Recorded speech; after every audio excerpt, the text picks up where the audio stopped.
Hey everybody.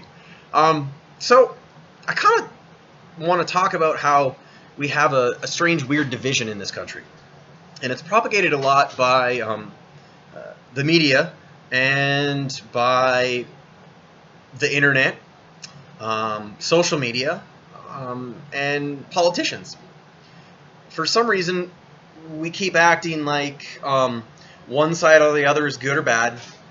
And the only time that really the Democrats and Republicans ever get along is when it's to screw over the American people. With the Patriot Act, it was passed in land speed record for no one really read it. Very few people opposed it. Same with several wars that we've gone into and more bombings that we've started to do with drone attacks and drone strikes.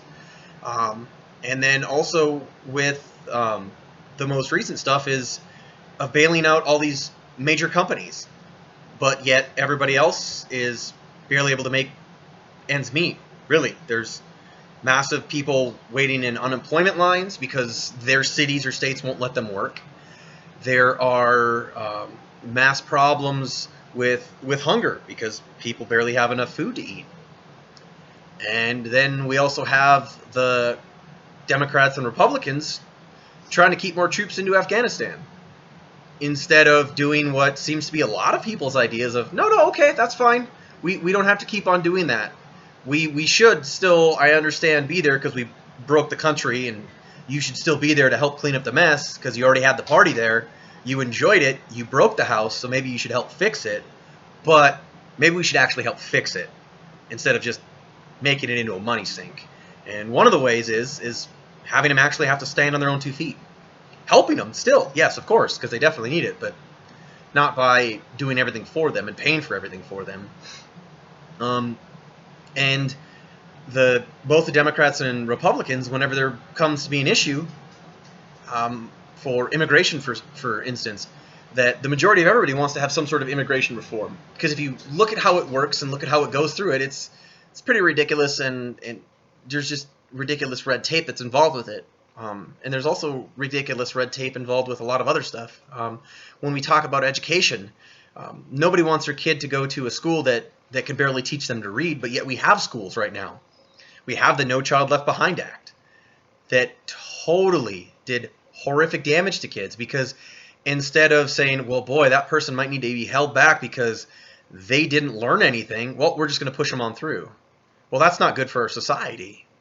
When we have a society of people that are uninformed, and by I mean uninformed is uneducated enough to even make their own personal choices by either going to the library or being taught that just because somebody told you something doesn't mean you should go and try to look for the counter argument of it.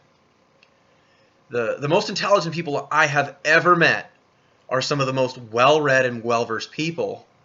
They may not agree with the person that's making the counter argument, but they know a lot about it.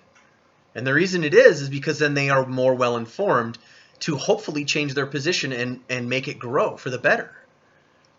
When we don't do this, we leave each other behind, and we leave our society behind as a whole. Right now we've got at least 3 generations of people that are completely lost. They have no idea what to do.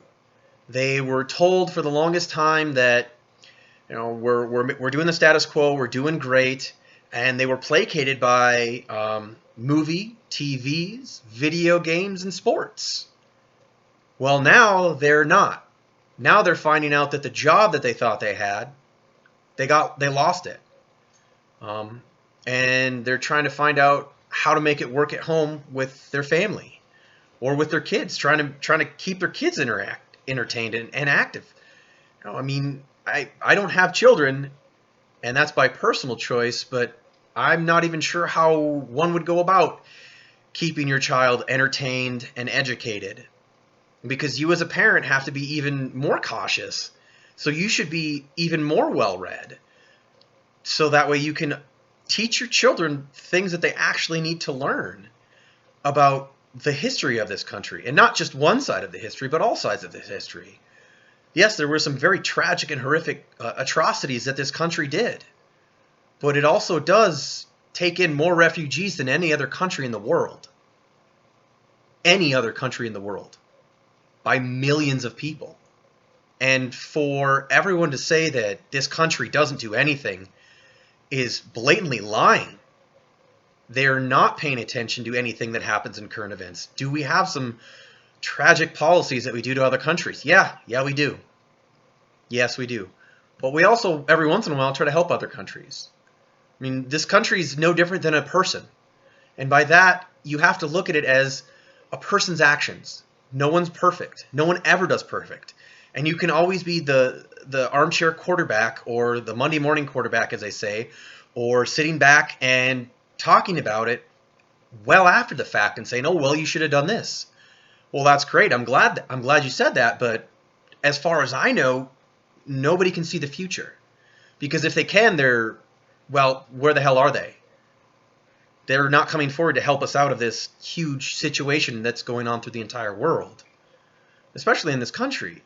We're just not doing anything. So, I mean, just lots of love to everybody. And by love, I do mean love. Cherishing each other. Because we are all on this planet together. No one's getting out alive, period. We haven't figured out how to make it out of this world alive yet. Because we still can't get to outer space and be long term. We get a space station that's manned by less than 100 people. So, still, got a long way to grow. But, yeah, just remember to truly cherish each other. Really. Even if it's a stranger. Just cherish them for who they are. All right? Again, lots of love. Use your voice, everybody. Bye.